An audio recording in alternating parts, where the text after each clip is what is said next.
All right, how's everybody doing? Just want to do a quick video on your bias adjustment. I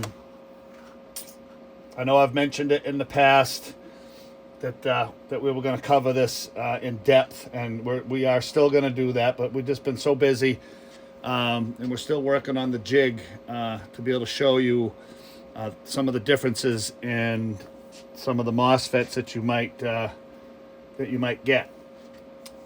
So what I want to show this morning is, and I can't stress enough that setting your bias by voltage can be pretty dangerous, especially when replacing the finals. Like on a dual final radio, always remember, do both. Just don't do one. Always do both, because whatever knocked out the one has impacted the other one. Usually your drivers and stuff, pre-drivers usually don't take a beating, but so if you're gonna replace your finals, always make sure you replace both of them. So there's a lot of guys out there setting them by voltage, and you can set them by voltage, especially on a newer radio. Comes from the factory. They've probably got it set up there around 3.8, whatever the case may be. But what we want to show you right here is we've got two IRF 520s, international rectifier. I don't know if you can see it. They're always hard to read. I don't know if I can get a flashlight in on it, just so you know what they are. There's no.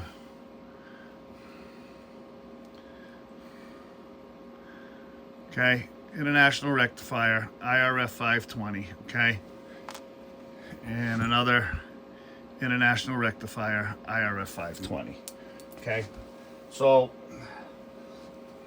where the problem lies is with the turn-on voltage. And this is why we stress you really need to do it by current. So what we're gonna show you here is what the turn-on voltage is on these two different MOSFETs, and it really makes a big difference with the.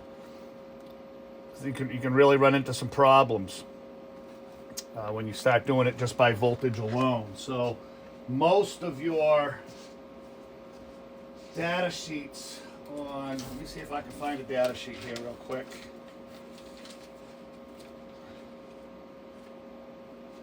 Alright, I got one right here from Fairchild. This is a Fairchild. They're all the same, whether it be Fairchild, International Rectifier, Vishay, or any of them. Usually, it's listed for the gate threshold voltage between 2 and 4 volts. Okay, if you can see that.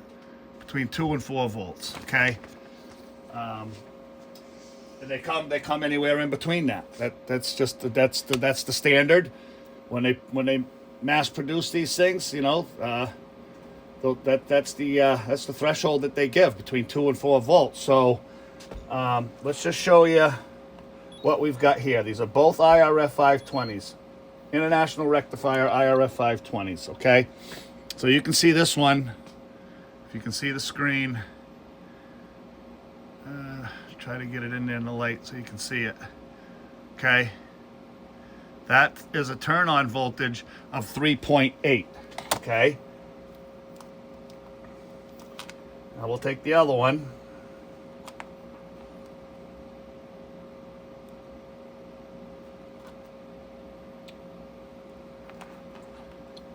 Okay, this is the other one.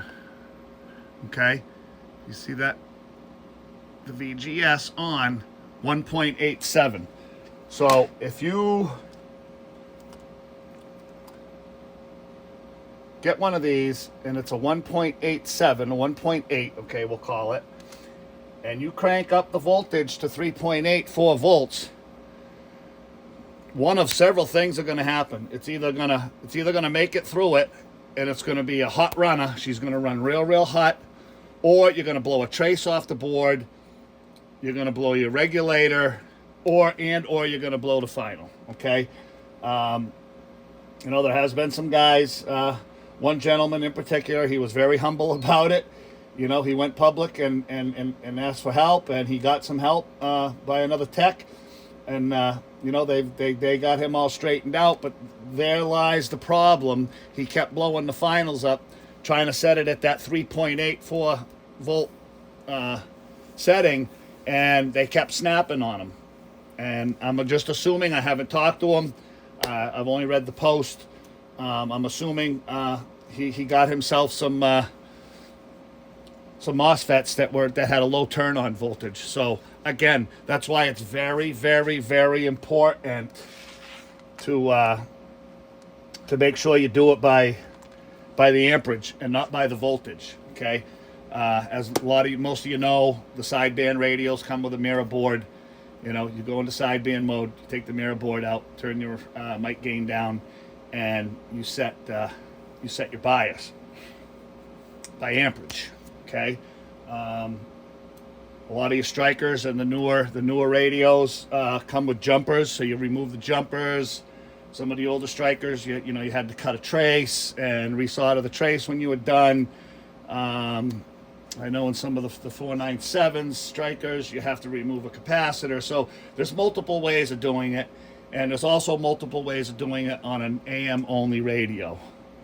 I'm not going to get into that today. I'm not going to pull out a radio and show how it needs to be done, but it can be done, and it really should be done that way. Again, just to protect the radio and the headaches. I mean, I feel the pain of these guys that have had these problems, and I've had the problem myself. I've blown traces, I've blown regulators, and I've talked to several people around the country that admit that they've had these issues. Some of your Vishay IRF 520s, I've got a whole pack of them I won't even use. I put them in a radio, and you can't get the power out. Okay, I've got a Galaxy 99 V2 right here. That, you know, I put brand new Vishays in it, and I couldn't get 25 watts out of it. We went and found something else that worked better, another brand, and not an IRF 520, you know, just a whole different setup, and the radio's working fine. So again, really, really important, and we're going to show it once we get the jig made up and everything, and we can show you know, where they turn on, how much current's being put into them when they turn on, and how far we can go with the voltage, and etc., etc. We're going to do that, and I think you'll enjoy that video. But I just wanted to put this one out real quick, just to stress the fact, you know, especially the guys that have run into this now, I'm sure they know, and they've come up with a solution. But for your do-it-yourselfers and stuff, if you're having these issues and you just can't figure it out, it's most likely you're trying to turn that voltage up too high. So again, you really shouldn't do it by voltage. I know on CB Tricks, with all your 3300s and all that, they show you voltage, but that's just that's just a basic guideline of that information that they're putting out. It's not etched in stone.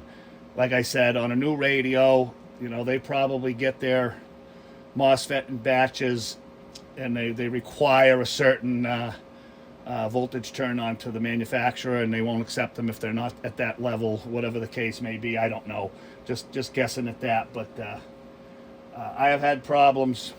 I've talked to several other techs across the country that have had the same problem, and you know, for the do-it-yourselfer, it can be pretty frustrating. It's frustrating for us when we do it on the bench and things aren't working out right. So again,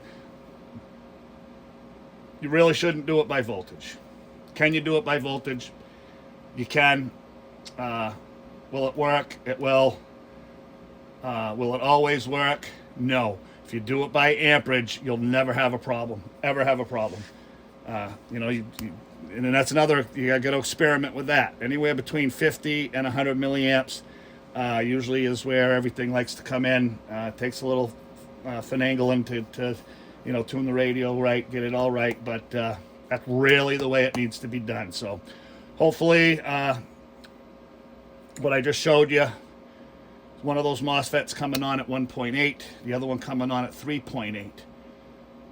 That one that's coming on at 1.8, if you crank that thing up to 3.8 and 4 volts, you're gonna have some problems. Like I said, it's either gonna run real hot and be right on the edge its whole life. Okay, it's gonna be running right on the edge, or you're gonna blow a trace out of the radio. You're gonna blow the regulator, and usually 9 times out of 10, the MOSFET's just gonna snap right in your face. So anyway, I hope that helps. And again, we're working on getting this jig set up for testing. We've been through many, you know, I've got a pile of them right here. We've been testing and pulling for quite a while, and this is just what we've done recently, just to experiment. We've tried different brands, different turn-on voltages. We've tried a lot of stuff, and we're boiling it down to just a couple that work every single time. Every time you put a set in, they work, and they work phenomenally. So again, by amperage, not by voltage. Okay, you just saw the difference between 2 IRF 520s. Okay, big difference in the turn-on voltage. So anyway, I hope that helps, and you know, we're gonna really try to get that other video out here very soon. Okay, have a good day. Thank you.